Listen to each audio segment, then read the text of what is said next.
If you like my videos, please subscribe and make sure to hit the little bell notification button so you don't miss a video.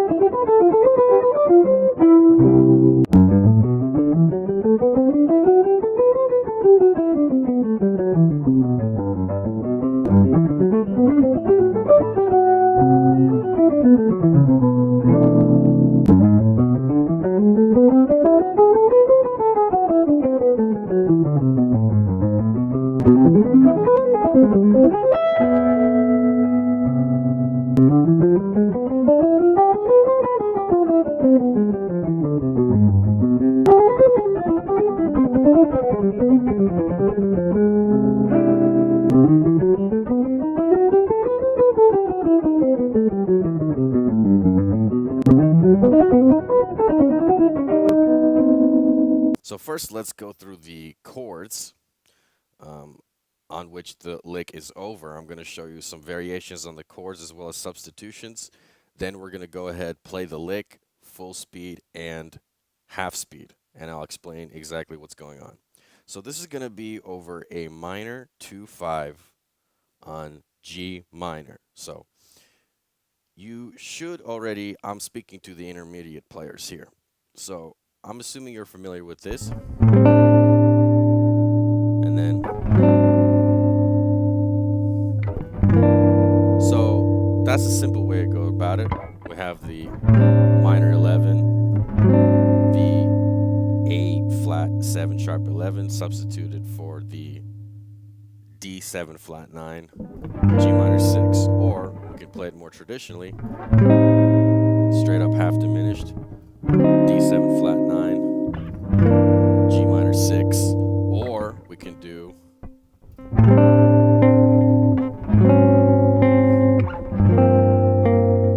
keeping that kind of sustained sound with the 11 on this chord, as well as this chord, natural 11, and this chord. But one more variation for you. A minor 11, D7 flat 9 over C, so that's third inversion. G minor 6 with the, actually it's a G minor 13, so we're putting the 6 an octave up instead of right here. So those are the basic chords. Essentially, there are other substitutes. When I'm thinking of this sound, I'm thinking really this substitute.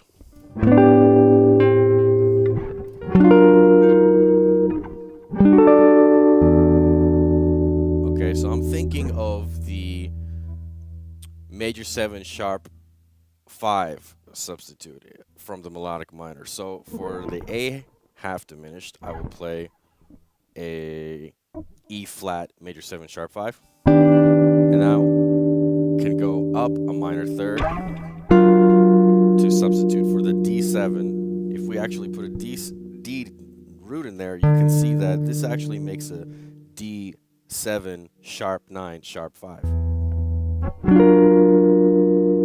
And I'm moving the sharp 5 up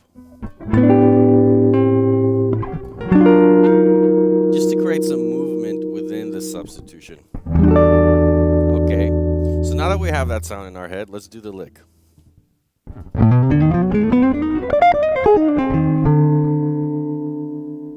Okay, so this is an altered lick, pretty fast. You don't have to do it that fast. Let's do it at half speed.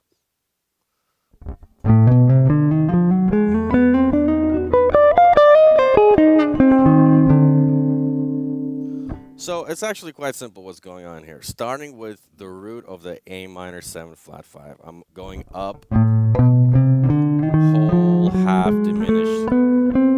I take one of the triads from the diminished, enclose it into another triad from the diminished scale, and I'm holding that chord at the end just to kind of outline again the sound of the lick in terms of a chord.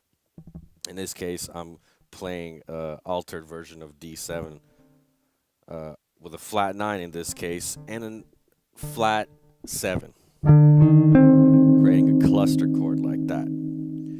So again, this is whole half diminished all the way up. This is one of the triads from the diminished scale. In this case, A diminished. And the other triad I use. Okay, so these two triads are from the diminished scale. If you have questions about that, I can explain it to you in another video. For the purpose of brevity, we will simply assume that you are familiar with the triads of the diminished scale. Keep in mind, you don't have to, again, go through the diminished scale linearly. Okay, there are triads embedded within it, and of course, arpeggiatic ways of going about it. So if you enjoyed this video, again, let me know exactly where you need more explanation, and I will be sure to answer your questions.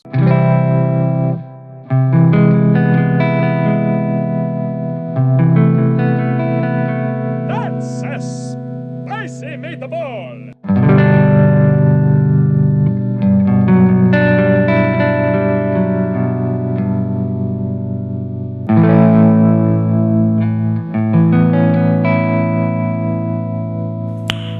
Nice.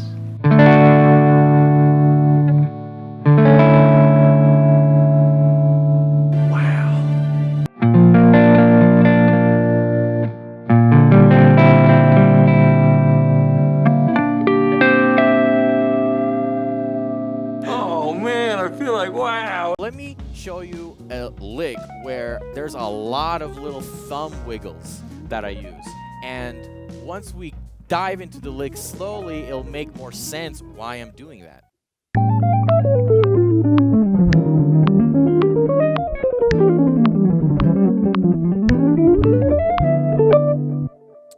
See, this lick has a lot of wiggle in it, okay? And again, the purpose is to get the tension out of your wrist and your arm. Usually, there really isn't too much reason to be getting the speed out from your arm or your wrist, because the left hand can do half the work. And the purpose of the wiggle is to find areas where it's very efficient to be using hammer-ons and pull-offs.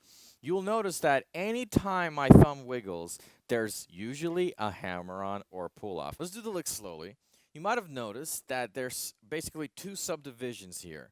There's eighth notes, and then there's 16th note triplets. And the purpose of that is to demonstrate that no matter the speed, the wiggle is all you need.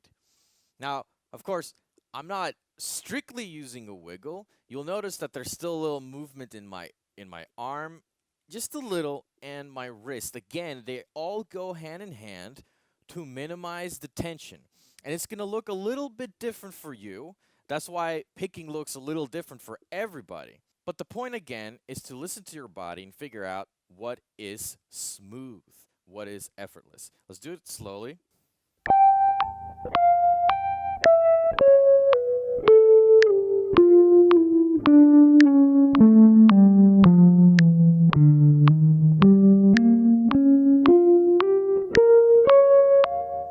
Let's switch to triplets here.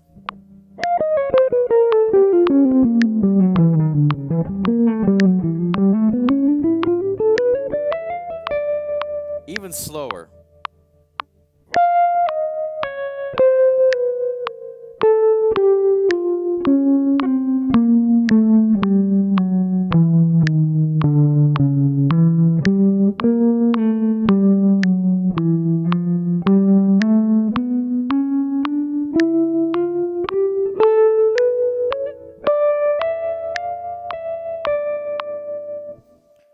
Again, you saw that there's practically a 50-50 division between the amount that I am picking and the amount of hammer-ons and pull-offs I'm doing. The wiggle always coincides with a hammer-on and pull-off. Oh, you're still here, so you must have liked the video. Well, subscribe here so I can continue to entertain you, or click on either of these videos for more fun.